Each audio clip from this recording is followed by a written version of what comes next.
this land was our snatched by the other.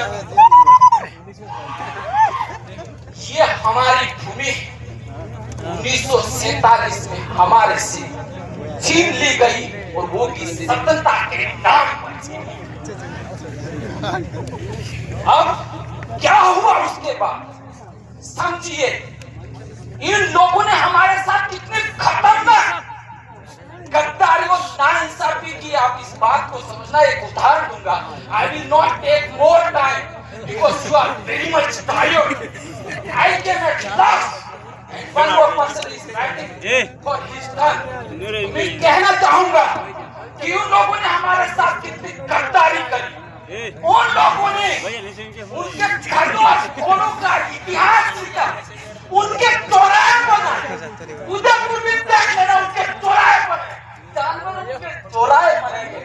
लेकिन हम लोग हमारे बाप दादाओं को, हमारे महापुरुषों को जिन्होंने इस देश के लिए बलिदान दिया, उनको पशु बराबर भी नहीं समझा। इसलिए हमें फिर बर्दाश्त चाहिए। हमें पशु समान भी नहीं समझा। आप सोचिए, उन लोगों ने पशुओं का इतिहास लिखा, पशुओं के चौराहे बनाए, उनका गुणगान किया गया। लेकिन हमारे इस देश की आजादी में अहम रोल था, लेकिन उनका इतिहास भी छुपाया गया है। तो ये इतिहास छुपाया गया। इसके अलावा इन्होंने क्या हाइड किया होगा? Think about that. They took our lot of property. I can't say. लेकिन मैं कहना चाहूंगा, फिर प्रदेश बनेगा तो क्या होगा? आदिवासी यूनिवर्सिटी का चांसलर बनेगा। मैं कह रहा हूं, आदिवासी हॉस्पिटल चलाएगा। ये दावा कर रहा है, आदिवासी परिवार का भी सभी। आदिवासी माइंस का मालिक बनेगा और हेलीकॉप्टर में घूमेगा। ये ताकत होगी उत्तर प्रदेश में। ये सपना सिर्फ मुख्यमंत्री तक नहीं, कुछ लोगों को लगता है जयवीर प्रदेश राजनीति के लिए कर रहे, राजनीति करने के लिए, नेता बनने के लिए। We want to be world leaders. We want to be world leaders. और मैं पहले क्या कहना चाहता हूँ, जैसे फिर प्रदेश बनेगा और पहला ही ये प्रस्ताव दिया जाएगा कि फिर प्रदेश के कम से कम 500 ऐसे प्रतिभाशाली विद्यार्थी है जिनका टेस्ट लिया जाएगा, उनको अमेरिका पढ़ने के लिए भेजा जाएगा, ऑस्ट्रेलिया के अंदर भेजा जाएगा, लंदन ब्रिटेन के अंदर सबसे टॉप यूनिवर्सिटी के अंदर भेजा जाएगा। और वही लोग यहाँ आके फिर प्रदेश के सुनहरे भविष्य की ओर काम करेंगे। आप सोचिए क्या है फिर प्रदेश, कैसे बनेगा, क्या करेंगे, what will we do? They are thinking they know nothing, they drink wine only, that's all. उनकी सोच क्या है? वो राजेंद्र राठौड़ बौखला रहा था ना, मैंने कमेंट कर दिया तो एक आके बोला दारू पी के पड़े रहते हैं।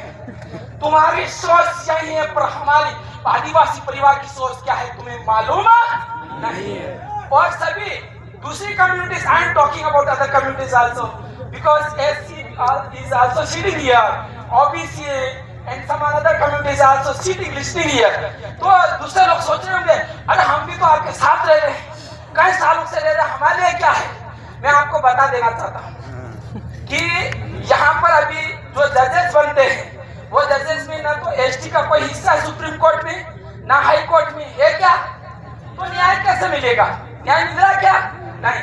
तो हम जब हाई कोर्ट सेटअप करेंगे तो उस हाई कोर्ट में जजेस की जो नियुक्ति होगी, जिस तरह से लोकतांत्रिक प्रणाली से राजनेताओं का चयन होता है, उसी तरीके से जजेस का चयन होगा।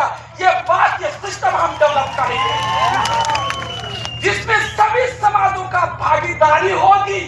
हम निगरानी करेंगे। आदिवासी निगरानी इसलिए करेगा कि इसके मन में किसके प्रति कोई गलत भावना नहीं है। जज तो उनका जज उन्हीं का रहेगा, उनका न्याय हम नहीं करेंगे, न्याय हमारी कम्युनिटी का साथी देखेगा, ऑब्जर्व करेगा और न्याय तो वही करेगा। This is our dream. तो लास्ट में बोलना चाहूंगा, दाहोद हमारी जाजम है,